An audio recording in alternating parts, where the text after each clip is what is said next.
Il faut être clair. Alassane Ouattara, là, il n'aime pas l'AES. Il faut arrêter de faire des chichis. Il n'aime pas l'AES. Et pour eux, là, l'AES est une menace. La Côte d'Ivoire. En fait, non. Pour moi, c'est logique. La réaction du porte-parole de l'État de Côte d'Ivoire, pour moi, c'est une réaction qui est logique, qui est propre à la Côte d'Ivoire. Ah. Oui, c'est logique parce qu'il faut dire la vérité. Aujourd'hui, il y a une rupture. Il y a une rupture qui est consommée et qui est claire. Qui est claire. Quand on a monsieur... Je crois que c'est Diomandé, M. Adama Diomandé, qui part faire une tournée. Dosso, qui part au Burkina Faso et qui part en fait au Mali. Il part dans un contexte économique. C'est vraiment pour un contexte économique, pour du business. Sinon, sur le plan aujourd'hui, la pomme de discorde, elle est consommée totalement. Ça, il ne faut pas qu'on se voie la face. Mais on le sait. Monsieur Ouattara, non. Donc, en fait, c'est vous qui êtes dans l'hypocrisie. Voilà, non, elle est vraiment, elle est vraiment consommée. Maintenant, le Mali n'a pas demandé l'aide d'un pays autour de tout ce qui est la CEDEAO. Ils n'en ont pas besoin. Je pense que les gens de la CEDEAO même, ils se débrouillent. Qui se débrouillent eux-mêmes pour suivre leur pays. Chacun a ses problèmes. Je pense que les gens ont voulu ironiser sur l'échec, entre guillemets, de l'Africa Corps.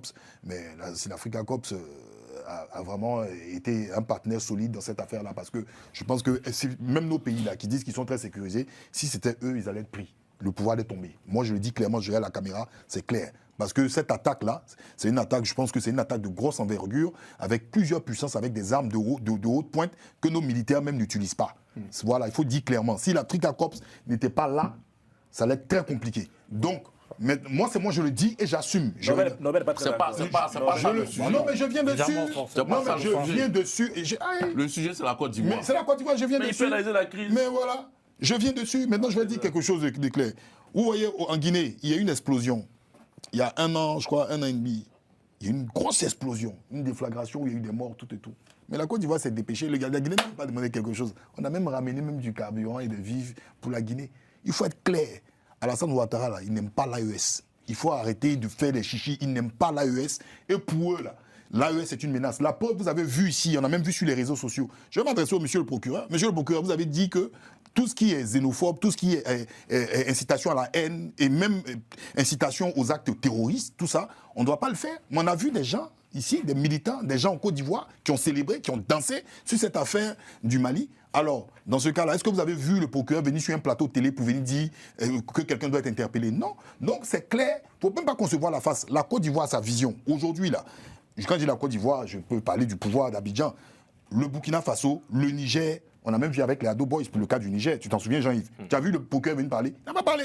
Donc, le Burkina, le Niger et le Mali, ils ne rentrent pas actuellement dans la configuration de l'État de Côte d'Ivoire. C'est un choix qui est clair et puis assumé. Donc moi, pour moi, quand le porte-parole dit qu'il va dans la lignée du communiqué de l'Union africaine et de la CEDEAO, c'est logique. Maintenant, si la Côte d'Ivoire aujourd'hui a les moyens nécessaires pour sécuriser sa frontière, pour sécuriser les Ivoiriens, c'est une bonne chose. Mais je fais juste référence à quelque chose, un discours de M. Ouattara, je m'en souviens. Nous n'avons pas d'ennemis.